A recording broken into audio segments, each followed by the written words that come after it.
Yorana tout le monde et bienvenue dans ce deuxième épisode de la saison 7 des Pacific Buzz, ton podcast des entrepreneurs polynésiens.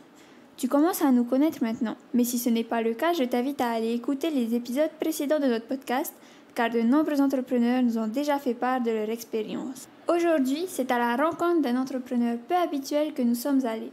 Sportif professionnel dans la vie de tous les jours, mais aussi dans le monde du travail, il s'agit de Réa Rifadier, le gérant de l'entreprise Tahiti Fly Experience, une école d'apprentissage au sport de glisse. Donc sans plus attendre, je te laisse découvrir cette conversation avec Réa. Est-ce que tu peux te présenter s'il te plaît et nous présenter rapidement ton parcours? Ok. Alors, je m'appelle Réa Rifadi, j'ai 29 ans, je suis kitesurfer et j'ai une école de kitesurf, wing et foil. Je suis parti en France en 2018 pour réaliser mon diplôme, DEGEPS, et je suis revenu début 2019, j'ai travaillé en tant que moniteur dans une autre école, et en 2021, j'ai ouvert ma propre école et ça fait maintenant 2 ans que je donne des cours. D'accord. Est-ce que tu peux nous dire un peu d'où est-ce que tu viens et comment est-ce que tu as eu l'idée de créer ton entreprise Tahiti Fly Experience?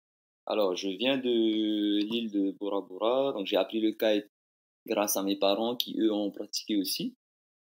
Par la suite, j'ai réalisé mes propres études. J'ai eu un parcours un peu professionnel dans le kite avec les compétitions, tout ça. Je suis parti réaliser mes études en France et suite à l'obtention de mon diplôme, avant de revenir sur le Fénois, je me suis dit pourquoi pas passer le diplôme de moniteur de kite, ça me faisait un bagage en plus pour mon retour. Donc j'ai passé ça en 2018 et en 2019, je suis revenu ici et j'ai directement commencé à travailler en tant que moniteur. D'accord. Et du coup, est-ce que créer ton entreprise a toujours été quelque chose à laquelle tu avais pensé ou bien est-ce que c'est venu d'une façon imprévue?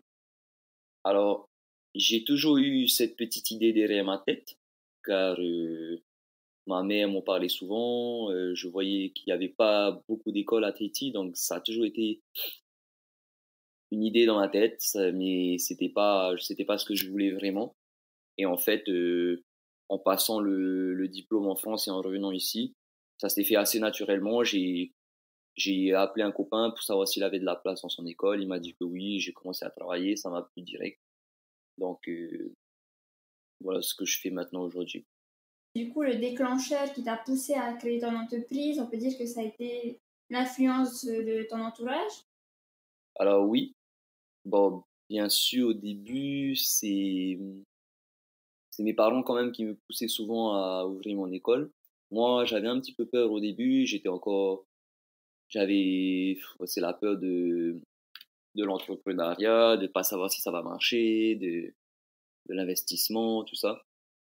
Mais après, au bout de 2 ans avoir travaillé chez quelqu'un, je me suis dit que j'avais pas vraiment de perspective d'amélioration. Enfin, je pouvais pas monter plus haut en grade, on va dire, entre guillemets. Donc, le seul moyen d'évoluer, c'était d'ouvrir ma propre école, quoi. Et en fait, je voyais aussi à côté que beaucoup d'autres personnes commençaient à arriver et ouvrir eux leur propre école. Donc ça a été un peu l'élément déclencheur. Je me suis dit bah c'est maintenant ou jamais quoi. Je voulais pas me faire doubler. Donc c'est comme ça que j'ai ouvert mon école en 2021 et j'en suis très content. Ok, super. Et du coup, tu es le fondateur de l'entreprise Tahiti Fly Experience. Quel service propose exactement ton entreprise et combien d'employés est-ce que tu comptes? Alors oui, donc je suis le fondateur. Donc pour l'instant, je suis encore tout seul. Je travaille à mon compte, je fais les cours moi-même, je fais tous les services par moi-même. De temps en temps, lorsque je m'absente à l'étranger, j'essaye d'employer des patentés pour me remplacer pendant mon absence. Chose qui est un peu compliquée car il n'y a pas beaucoup de moniteurs encore sur le Fénois.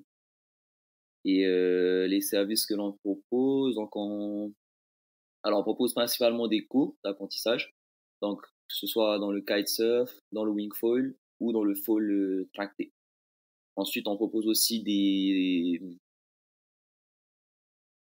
pas de l'apprentissage, mais du perfectionnement. Donc pour les gens qui savent déjà en faire et qui voudraient se perfectionner, travailler sur certaines figures ou quoi. Et voilà, c'est à peu près tout ce qu'on propose. Et en termes de clientèle avec ton entreprise, est-ce que tu touches un large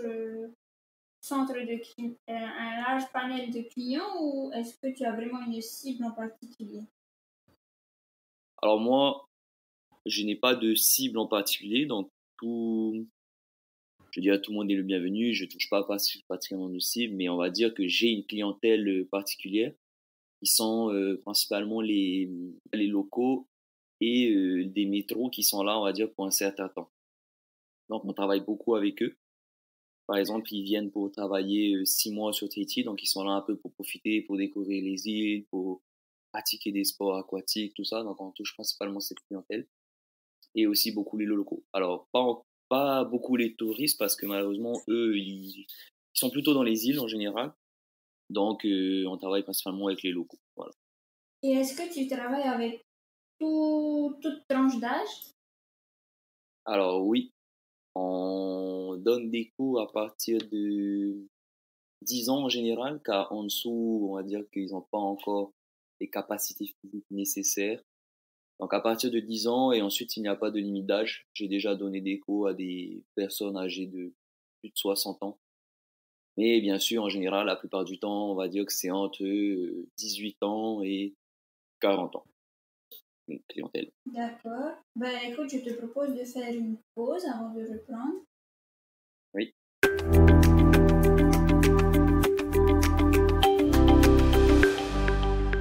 Nous revoici du coup pour une deuxième partie avec Réali. Réali, dans ton parcours entrepreneurial, quelle est la meilleure leçon que tu aies apprise et quelle est à l'inverse la pire? Oula, bonne question. La meilleure leçon.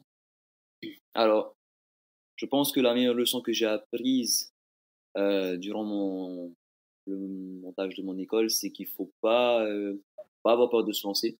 Moi, au début, j'avais peur de me lancer, donc c'est ce qui m'a toujours freiné, tout ça. Et en fait, lorsqu'on se lance, on se rend compte que c'est pas si difficile. C'est du travail, mais si on est motivé, on se lance à fond, eh ben, il n'y a pas de limite et en général, ça marchera bien. Tant qu'on aime ce qu'on fait et qu'on travaille dur, en général, ça marchera et tout se passera bien. Et au final, je suis super content de m'être mis à mon compte car je trouve que c'est super de pouvoir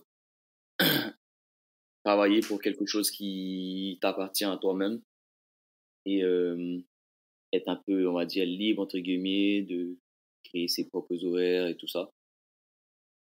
Et ensuite, l'une des pires leçons, je dirais que c'est c'est d'avoir essayé un petit peu de trop faire tout par moi-même. C'est-à-dire que disons qu'au début, j'étais tout seul, donc forcément, j'avais pas non plus beaucoup d'argent. J'essayais un peu de faire tout par moi-même, tout ce qui était comptabilité, finance, commerce, marketing, tout ça. Donc je me disais que c'était bon, je pouvais faire par moi-même. Et en fait, au final, on se rend compte que c'est hyper difficile de tout faire par soi-même. Parfois, il vaut mieux mettre l'argent là où il faut, investir, même si ça coûte un peu plus cher, même si c'est pas toi qui fais, au moins que ce soit fait par un professionnel et comme ça, au final, ça marchera mieux, tu auras beaucoup plus de temps pour toi à côté et tout.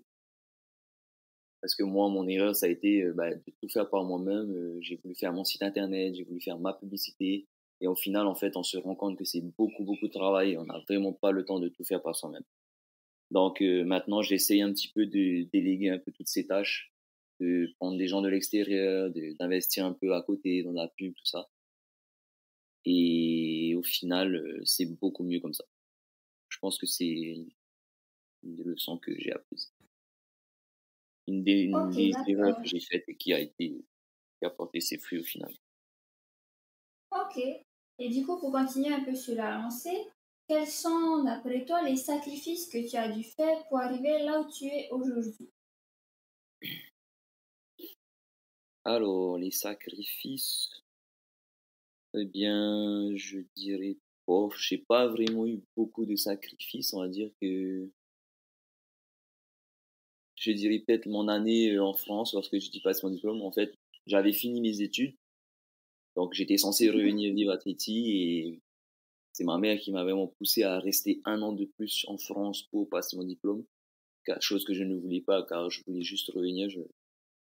Et au final, j'y suis resté et bon, c'est un sacrifice parce que je me suis dit, je suis resté 1 an de plus en France, mais au final, ça a été un bon choix car aujourd'hui, c'est mon job. Et bon, par la suite, c'est sûrement les investissements que j'ai dû faire pour le bateau, le matériel de l'école, tous les fonds que j'avais économisés depuis toutes ces années, bah, j'ai tout placé dans l'investissement de l'école. Et c'est pareil, c'est un sacrifice, on va dire, qui m'est revenu après. Donc, sinon, on va dire peut-être le temps, car comme je vous ai dit tout à l'heure, j'ai un peu un parcours de kiter professionnel, entre guillemets. Donc, je voyageais un petit peu, je faisais des compétitions, je m'entraînais beaucoup. Et le fait de m'être lancé dans mon école me donnait bien sûr un peu moins de temps de pratique. Donc, c'est un petit sacrifice que je faisais à côté, mais ça va. Juste, j'arrivais quand même à gérer mon temps, j'arrivais à me trouver mes horaires pour pratiquer, j'arrivais à faire tout ça. Donc, j'ai pas vraiment eu d'énormes sacrifices. Ok, du coup, qu'est-ce qui aujourd'hui te donne l'envie de continuer à avancer?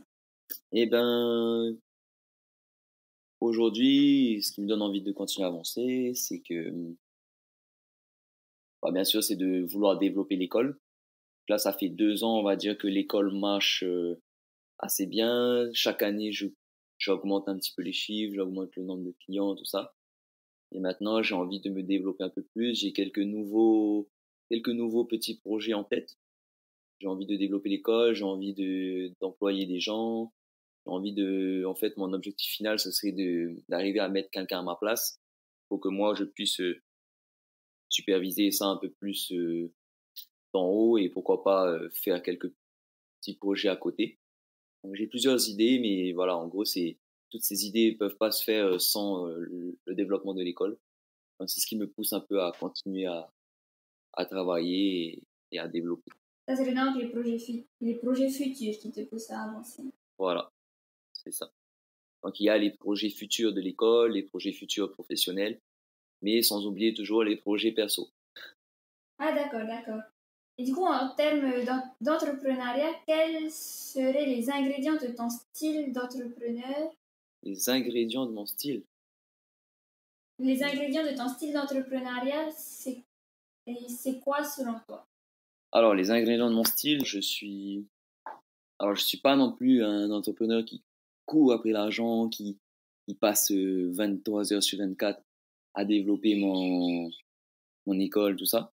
Donc, je suis assez cool, je prends ce qu'il y a à apprendre, je travaille, on va dire, un peu comme j'en ai envie, j'organise mes horaires pour pouvoir aussi toujours un peu pratiquer à côté parce que pour moi, je suis encore dans une période où j'ai pas envie de me tuer au boulot et d'arriver le matin et de me dire ah non, je vais passer encore une longue journée à faire que travailler.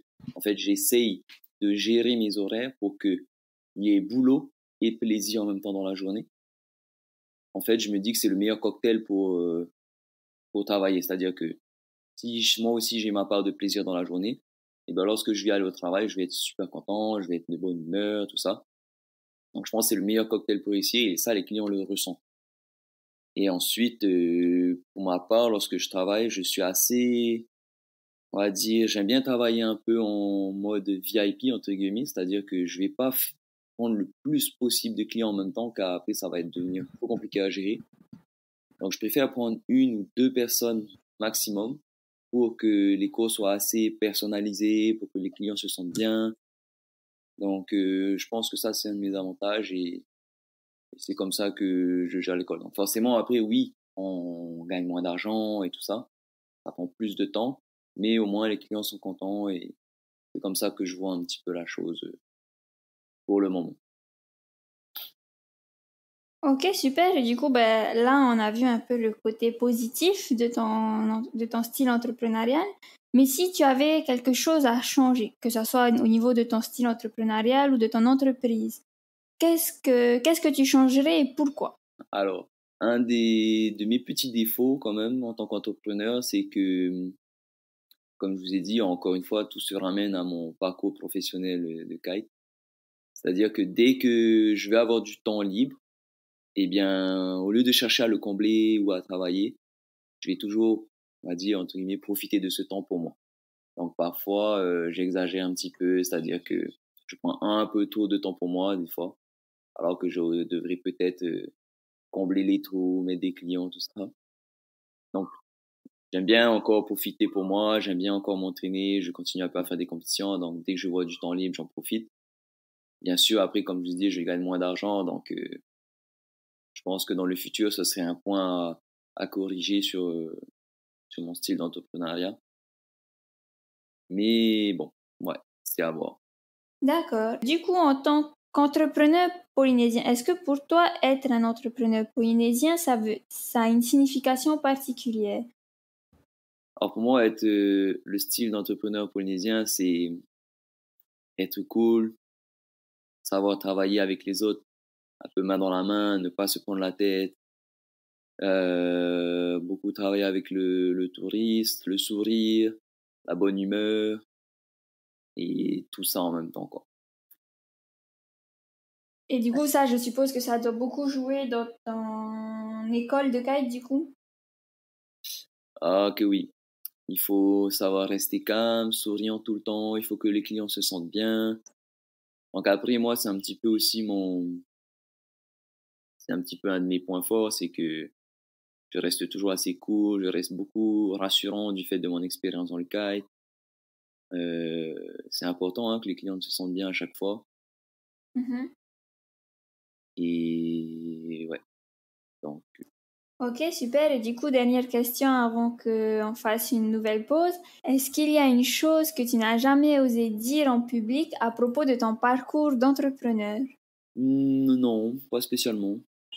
Je n'avais rien à cacher. J'ai toujours tout dit ce que j'ai fait, comment je l'ai fait. Donc non, rien, rien à cacher. Ok, bon, ben, je te propose de faire à nouveau une nouvelle pause et puis on se retrouve juste après pour une dernière partie. Yes.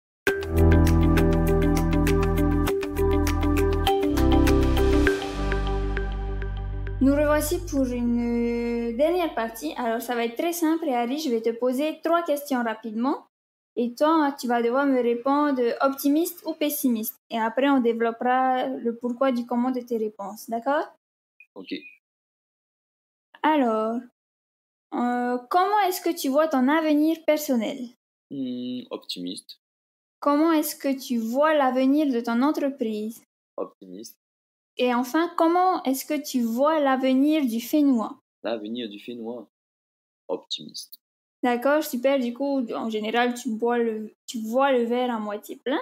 Pour revenir du coup sur notre première question qui était vis-à-vis de ton avenir personnel, est-ce que tu peux nous dire pourquoi est-ce que tu le vois plutôt optimiste?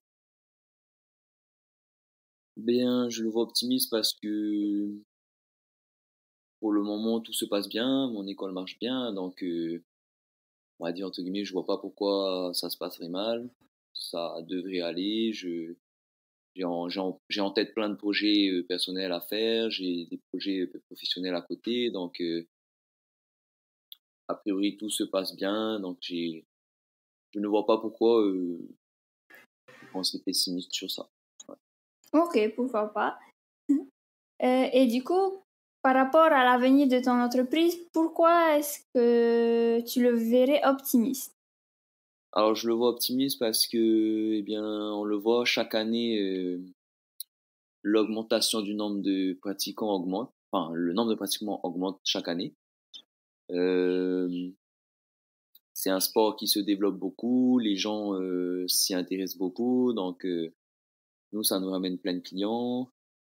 Euh, alors forcément, c'est pas des catégories de vraiment nécessaires comme le logement ou la nourriture, mais disons que les gens aiment bien quand même ce côté pratique du sport. Donc, tant que je reste dans le droit chemin, que je continue à bien développer l'école, je continue travailler sur le marketing et tout. L'entreprise devait aller et toujours voir le bon côté des choses.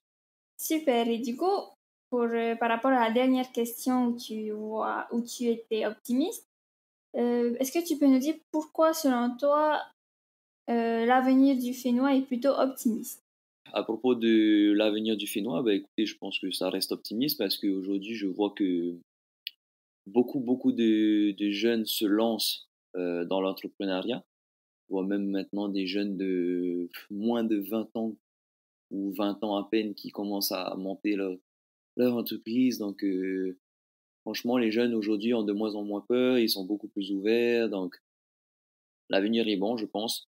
C'est bien que tous ces locaux-là se lancent un peu à leur tour.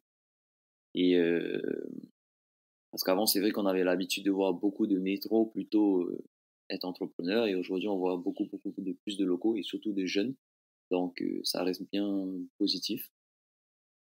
Et même par rapport au niveau de mon secteur d'activité à moi, donc on peut voir beaucoup plus de pratiquants, comme je disais tout à l'heure, même au niveau du foil, on peut aller à Tapna, on voit beaucoup de jeunes en pratiquer. Donc, je pense que l'avenir au Fénois reste optimiste, donc, à peu près, pour tout ça, ce secteur-là. Ok, bah super. Et du coup, pour continuer un peu dans la lancée, tout à l'heure, tu nous parlais de quelques projets futurs vis-à-vis de ton entreprise, qui est de mettre, de commencer à embaucher pour pouvoir étendre ton business. Est-ce que tu as des projets sur lesquels tu travailles actuellement par rapport à ça? Est-ce que, ou par rapport à une autre entreprise? Et est-ce que tu peux les partager avec nous? Alors oui, donc pour les projets futurs de l'entreprise, donc oui, j'ai pour projet de, pourquoi pas d'embaucher plus tard, de mettre des gens en place. Bon, après, pour ça, il faut bien sûr que je continue à développer l'entreprise. Il faut qu'on va dire le nombre de demandes et de clients par jour soit assez rentable pour me permettre de pouvoir mettre quelqu'un en place. Donc, il faut encore continuer à développer l'école et tout ça. Par la suite, toujours au niveau de mon école, bah, j'avais pour projet d'ouvrir des nouvelles prestations. Par exemple, pourquoi pas acheter un deuxième bateau, même un catamaran pour me permettre de faire des cours un peu plus dans les îles ou de partir un peu plus loin, de faire un nouvel type de prestation avec du perfectionnement, mais plutôt peut-être à la semaine, avec logement sur le bateau, tout ça, nourriture et tout. Donc ça, c'était un des deuxièmes projets. Et ensuite, j'avais peut-être pour projet sur un secteur d'activité totalement différent, mais là, je peux pas trop en parler. Je garde encore un peu le secret, je Pas de souci, peux pas trop en pas de parler. souci, on comprend. Alors, toujours dans l'optique de l'avenir de ton entreprise, imagine ton entreprise dans 10 ans. À quoi est-ce qu'elle ressemblera selon toi et où en seras-tu dans ton parcours d'après toi? Dans 10 ans. Alors, je pense, bon, si je reste encore un peu optimiste, je pense que dans 10 ans, l'école sera beaucoup mieux développée. Je me vois bien avec un local quelque part, avec une école, on va dire, fixe, avec un local fixe, avec plusieurs moniteurs travaillant à l'école, même pourquoi pas un secrétaire pour s'occuper des réservations et tout ça. Et comme je disais, donc avec de nouvelles prestations à côté, pourquoi pas de nouveaux projets professionnels même à côté. Et si possible, avec moi supervisant tout ça et en travaillant bien sûr le moins possible. Car non, on va pas se le cacher, c'est un petit peu l'objectif de chaque entrepreneur à la fin. Ouais, c'est pas faux. Et du coup, si Travailler le tu moins avais une possible. recommandation à donner à nos auditeurs qui sont ou qui veulent devenir entrepreneurs, quelles seraient tes recommandations ou ta recommandation? Alors, mes recommandations seraient bah déjà, d'essayer de trouver le bon secteur d'activité pour se développer, essayer d'arriver à savoir, à bien étudier le marché pour savoir si le projet va marcher, tout ça. Pas essayer tout le temps non plus parce que bon, c'est qu'à ici, il y a beaucoup de gens qui copient et tout, je parle pas de cela, mais voilà, essayer de bien étudier le marché, bien trouver le bon secteur d'activité. Et ensuite, surtout, ne pas avoir peur de se lancer. Je sais que beaucoup de gens ont assez peur de se lancer parce que l'échec fait peur, la peur de l'investissement perdu, tout ça. Mais comme je vous ai dit, en général, si vous êtes bien motivé, si vous donnez à fond, à la fin, le travail paiera, vous serez bien content de vous être lancé. Donc, n'ayez pas peur et foncez, ça marchera. Et au pire, si ça marchera pas, vous n'aurez pas le regret de vous dire que vous n'aurez pas essayé. Donc, alors aussi, une autre recommandation, renseignez-vous au niveau des aides, car il y a beaucoup d'aides pour les entrepreneurs, pour les nouveaux patentés, tout ça, pour les développements des entreprises et tout. Il y a beaucoup d'aides qui ne sont pas forcément bien publiées, donc on n'est pas forcément tous au courant de ces aides. Donc renseignez-vous bien, il y en a, et ça peut bien aider au développement de l'entreprise. Voilà. Eh ben super, merci Réari.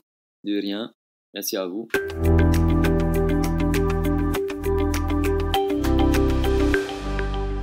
Et voilà, c'était donc le nouvel épisode des Pacific Buzz en compagnie de Réari Fadier, gérant de l'entreprise Tahiti Fly Experience. Si cet épisode t'a plu, n'hésite pas à le partager avec tes proches, tes collègues ou ta famille.